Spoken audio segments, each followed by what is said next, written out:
السلام عليكم ورحمة الله وبركاته. بسم الله الرحمن الرحيم، والصلاة والسلام على سيدنا محمد وعلى آله وصحبه وسلم. إن شاء الله في الفيديو هنتكلم عن أسباب تسييل الورنيش. ليه وإحنا بنرش العربية ورنيش الورنيش بيسيل معايا؟ أتعامل مع التسييل إزاي؟ لو أنا برش الورنيش في أول وش سيل معايا عند الحروف، اتعامل معاه ازاي عشان خاطر ما تزيدش؟ برش تاني وش، وانا برش تاني وش بدا ان التسييل يظهر معايا تاني، ازاي اتعامل معاه عشان خاطر ما يعمليش تنفيس او تدبيس في الورنيش؟ ان شاء الله الكلام هنعرفه في الفيديو نظري، هنتكلم فيه نظري. حابب تشوف الكلام عملي؟ ان شاء الله هتلاقيه في علامة اي فوق. احنا بنقول اسباب تسييل الورنيش. لو حابب تعرف علاج تسييل الورنيش، ازاي تشيل التسييل بالقطر او بالكاوتشه او بالمعجون والصنفره، ده هتلاقيه ان شاء الله فيديو نظري في التعليق المثبت. ولو حابب تشوف ازاي تشيل الورنيش بالقطر وبالصنفره، دي هتلاقيها ان شاء الله في علامه اي، فيديوهات عملي في علامه اي فوق. ان شاء الله هنجيب الخط من اوله، من اول الكمبريسور بتاع الهواء لغايه ما الهواء وصل للمسدس، ازاي نختبر المسدس، ازاي نختار الورنيش، ازاي اهيئ كل حاجه ان شاء الله عشان خاطر ما يحصلش معايا التسييل ان شاء الله هنعرفه في الفيديو نعتمد على بركه الله. بسم الله الرحمن الرحيم. بصوا يا رجاله، مهم جدا الهواء اللي جاي من الموتور او الكمبريسور او المضخه بتاعه الهواء، اللي هي المكنه اللي بتولد لنا الهواء. قولوا لنا بتتقال عندكم ايه يا رجاله عشان خاطر نوصل للمصطلحات بشكل سليم. هي بيتقال عندنا في مصر هنا الموتور بتاع الهواء او الكمبروسر او البامب او ايا المكنه اللي بتولد لنا الهواء، اللي هو بيجي لغايه هنا اهو. لازم يكون كمبريسور ضخم، مضخه كبيره، مش اقل من هو انت هترجع فيها لنوع المسدس، بيقول لك بيشتغل على بار كام، ولكن المتعارف عليه لو انت هترش عربيه كامله المفروض ان هو يكون الخزان بتاع 400 لتر او 500 لتر، ده هيكون حاجه كويسه. 200 لتر او 300 لتر ممكن يشغلك، ولكن ترجع برضك في الحته للناس بتاعه المواتير تعرف هو بيوفر كام لتر في الدقيقه، والقصه دي ان شاء الله هنعمل له فيديو لوحده. لكن مهم جدا يكون معاك ضغط هواء مستمر. ما تجيش وانت بترش كده اهو تلاقي الهواء ضعف معاك، يقوم عامل لك حته مكتكته، تضطر ان انت تيجي ترشها تخلي الهواء يخزن، تلاقيها مسيله منك. فمهم جدا ضغط الهواء يكون شديد معاك علشان يفضل نفس ضغط الهواء اللي انت بدأت بيه يكون نفس ضغط الهواء اللي انت نهيت بيه. تاني حاجة، تجيب عداد منظم هواء، اللي هي الساعة اللي بتكون موجودة هنا اهو، تركب الساعة وتظبط ضغط الهواء بتاعك. بيكون المتوسط ضغط الهواء المعروف المتعارف عليه بيكون 2 بار 29 بي اس اي. تظبط الساعه بتاعتك على كده اهو، يعني توصل الهواء وتبدا تدوس على الهواء كده اهو من غير ما تطلع دهان، هتلاقي الساعه بتتحرك. اول ما يجي عند 2 بار كده ضغط هواء مناسب، تبدا اللي انت تشتغل عليه ترش الورنيش. ممكن تزود الهواء سنه او تقلله سنه، حسب برضك النشره الفنيه لنوع الورنيش اللي انت بترشه، وبرضك ترجع لنشره فنيه المسدس. ولكن المتوسط بيكون 2 بار. دول نقطتين مهمين جدا وانت بترش. طيب الخطوه اللي بعد كده هو ايه؟ انك تختبر المسدس. مهم جدا جدا جدا اختبار المسدس، فيديو مع فيديو عملي ان شاء الله هتلاقيه برضك في علامه اي فوق او الوصف. ازاي نختبر المسدس؟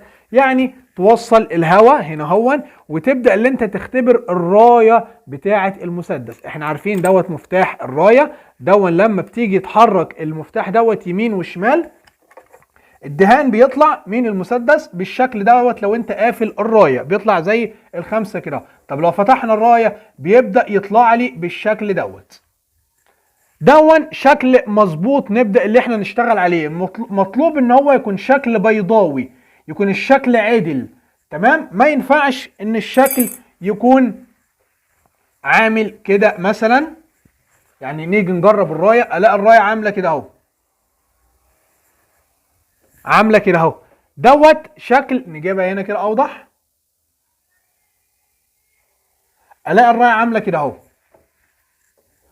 الشكل يسبب لي مشاكل وانا برش، يعمل لي تسييل ويعمل لي تخطيط في البويه. ما ينفعش وانا برش الاقي الرايه عامله لي كده اهو، الاقي عامله كده اهوت، ما ينفعش، لازم شكلها يكون عدل بيضاوي كده اهو. تمام.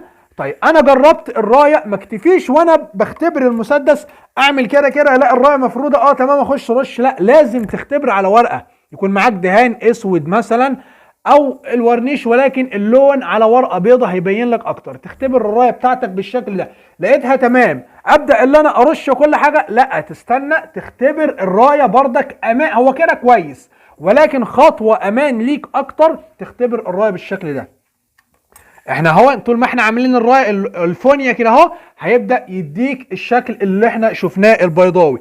اما لو لفينا الرايه بالشكل دوت كده اهو، لو لفينا الرايه بالشكل دوت اهيا وخليناها كده اهوت زي ما احنا شايفين، تخليها طبعا عدله، تبدا اللي انت بقى تدوس الدهان هتلاقي شكل الدهان طلع لك كده اهوت.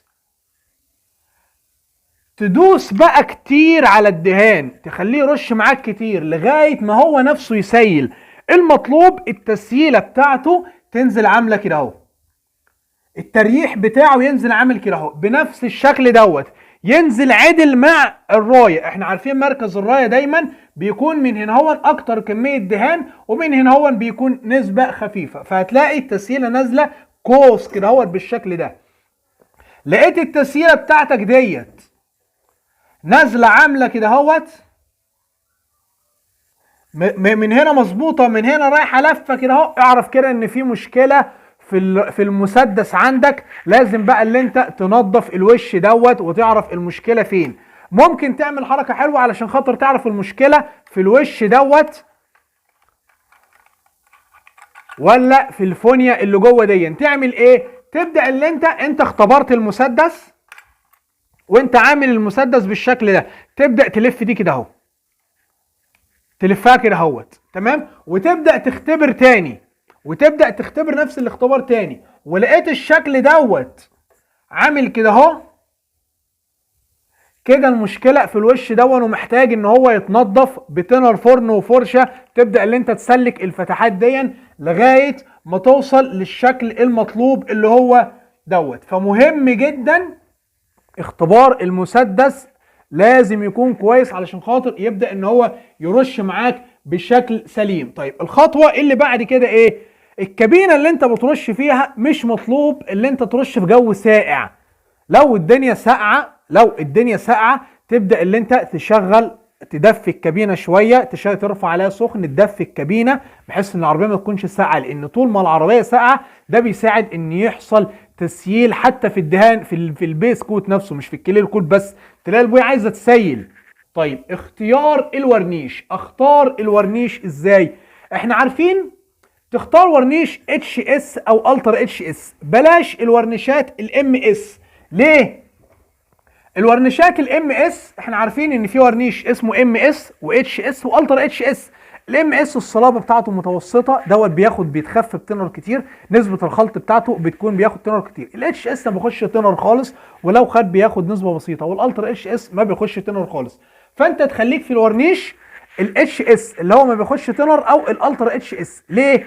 لان الورنيشات دي الاتش اس او الالترا اتش اس الشحميه بتاعتها عاليه، اللزوجه عاليه، الورنيشه تقيله، فصعب ان هي تسيل معاك. اما الورنيشه الام اس في النشره الفنيه بتاعتها بيقول لك حط له تنر 25%، بتلاقيه خفيف، هو نفسه مش مستحمل انك تكبس له، فده بيسيل معاك بسرعه. فمهم جدا الورنيشه معاك تكون شحمه وتقيله علشان خاطر حتى لو سيلت معاك التسييله يكون فيها عرق وعزم تستحمل ان انت تشيلها بالقطر او تشيلها بالكاوتشه، يكون فيها عرق ان هي تستحمل معاك. بالعكس الورنيشه الخفيفه الام اس لو ممكن وانت بتشيلها ان هي ضعيفه، حتى تسييلاتها تلاقي تسييلاتها هزيله تعبانه مش مستحمله السحق. ليه؟ لانها واخده تنر كتير، ممكن تكشف منك وانت بتشيلها. طب حد ممكن يقول لنا انا معيش ورنيش اتش اس او الترا اتش اس، انا معيش الورنيش اللي هو الشاحم ده. يبقى ترجع للمورد او الدعم الفني بتاعك تقول له الورنيشه الام اس دي ينفع اقلل نسبه التنر بتاعها علشان خاطر الورنيش بيسيل مني؟ هيقول لك ان شاء الله ولكن تساله الاول. حاول انت تقلل التنر شويه، دوت بردك هيساعدك ان الورنيشه ما يحصلش فيها تسييل معاك. نيجي عندنا لطريقه الخف. طريقه الخف مهم جدا يكون معانا المسطره. المسطره بتاعت الدهان لازم تخف بالمسطره، او تخف حسب ما مكتوب على النشره الفنيه للعلبه. يعني العلبه لو لفيتها في ظهرها كده هتلاقي بيقول لك انا بتخف بمسطره رقم 2 1 1 مثلا، او 2 ل1 ما باخدش تنر، او بتخف على الميزان 100 ورنيش قصادهم 50 او 40 تنر. لازم تخف بشكل مظبوط علشان خاطر تحصل على اللزوجه المطلوبه والصلابه طبعا المطلوبه. نيجي لطريقه الرش. المفروض نرش ازاي علشان خاطر ما يحصلش معانا تسييل؟ كده احنا مشينا الحمد لله بالاسباب تمام. هنبدا بقى نطبق، عايزين نطبق وما يحصلش معانا تسييل. كده الحمد لله العوامل معانا تمام. نعمل ايه؟ ادي انا معايا الرفرف. يعني بالنسبه لطريقه الرش ديت ان شاء الله ليها فيديو اسمه اساسيات الرش، موجود عندكم على القناه، هنسيب لكم ان شاء الله في الوصف ازاي ترش قطعه، ازاي ترش قطعتين وهكذا. ولكن مبدئيا انا معايا القطعه اللي انا برشها اهي تمام. عايز ارش القطعه دي اعمل ايه؟ ما ينفعش ان انا ابدا من النص. دايما انت معاك الرايه كل حاجه تمام، تبدا من بره كده وتطلع وتمشي وتطلع وتمشي وتطلع وهكذا. ان شاء الله مش هيحصل معاك تسييل او اي حاجه. لكن ما جيش ابدا مثلا اكون انا برش القطعه، المفروض المسدس يكون عمودي، ما ينفعش ان انا ارش كده، ما ينفعش ان انا ارش كده، لازم المسدس يكون عمودي والسرعه ثابته. وانا برش اطلع بره القطعه، ما اجيش اقف على الحروف. يعني وانا برش كده اهو ممكن اجي اقف هنا اقوم داخل تاني. وقفتك دي هنا اهو خلت الحرف دوت ياخد مرتين، مره وانت رايح ومره وانت راجع. لكن لما بتروح بتطلع بره خالص وبتخش تاني بالشكل دوت مش هيحصل هنا ان شاء الله تسييل او حاجه. طيب انا برش قطعتين مع بعض. المفروض انك وانت بترش قطعتين مع بعض افضل حاجه انك تاخد القطعتين مع بعض عشان ما يعملكش ان هو فاصل لحام. طيب انا مش بعرف اخد القطعتين مع بعض، بتعمل حاجه اسمها كونكشن اريا او منطقه اتصال او لحام ورنيش. ده مشروح لوحده برضك، هتلاقيه في الفيديو بتاع اساسيات الرش ازاي تعمل كونكشن اريا، ولكن هندي عنها فكره بسيطه. وانت بترش كده هو عايز تعمل ادي الفاصل هنا اهو، ما اعملش انا بقى ما اجيش اقف عند الفاصل هنا اهو وارجع، لا تقف بعد الفاصل. يعني وانا برش كده اهو ادي الفاصل بتاع الباب والرفرف، افضل ماشي اجي بعديه اقوم رافع بلفه كده اهو، وفي لحظه اللفه دي ارفع ايديا عن خروج الدهان وافضل دايس سنه بحيث ان الهواء يكون مستمر. وبعد كده ارجع اخش تاني واطلع بره القطعه، اقوم داخل ادوس ادوس ادوس، اقوم لافف ايديا. وانا بلف ايديا كده اهو ارفع كده اهو، اجي القطعه الثانيه اخدها اخري بالورنيش كان هنا اهوت في الجزء ده، وانا برش بقى كده اهو اجي هنا اهو اقوم لف ايديا كده اهو، اقوم راجع داخل تاني ورايح وهكذا. ما اجيش اقف عمودي كده اهوت تمام. فادي طريقه الرش، ان شاء الله مش هيحصل معاك ورنيش. ومهم جدا انت نزلت اول طبقه ورنيش تستنى الفلاش تايم، اللي هو تستنى ما بين كل وش والتاني متوسط تقريبا بيكون من 5 دقائق لغايه ربع ساعه حسب النشره الفنيه. وحاول التنر اللي معاك ما يكونش بردك بطيء، او تستخدم التنر المناسب لدرجه حراره الجو اللي انت فيها. ولكن مهم جدا تسيب الورنيش ما بين كل وش والتاني يتبخر. طيب وانا برش حصل بالفعل معايا التسييله، اعمل ايه؟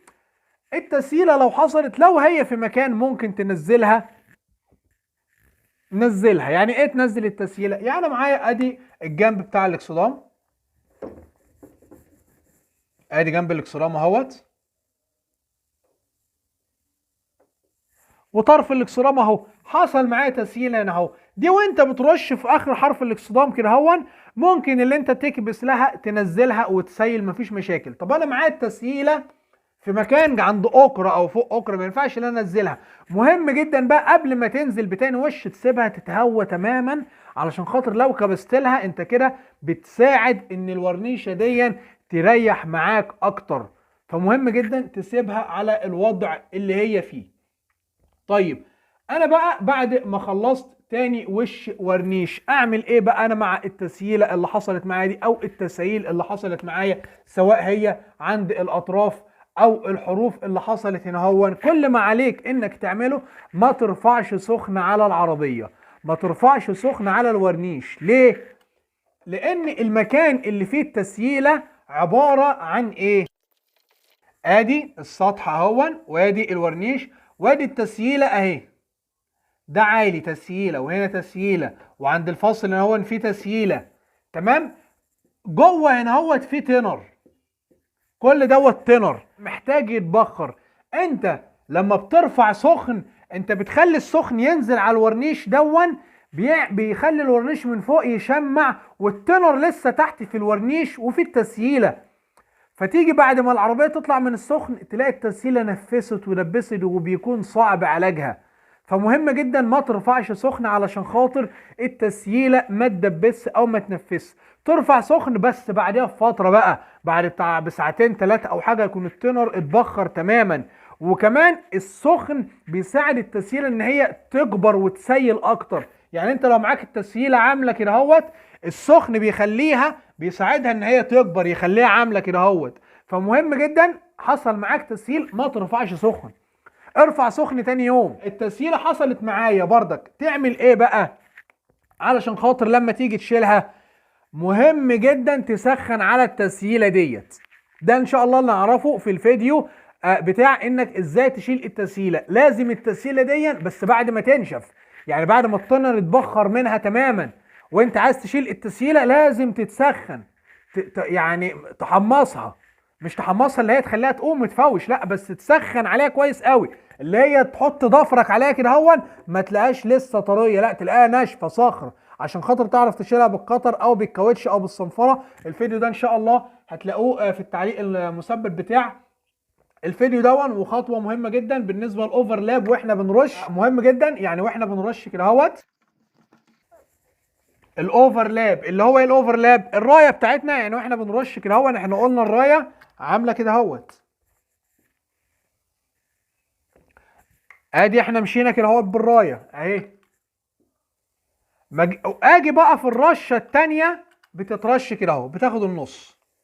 ما اجيش اطلع اكتر واخد اكتر واقرب واطلع من فوق، لا، اخد النص وانزل، اخد النص وانزل وهكذا عشان ما اقعدش اكبس عليها.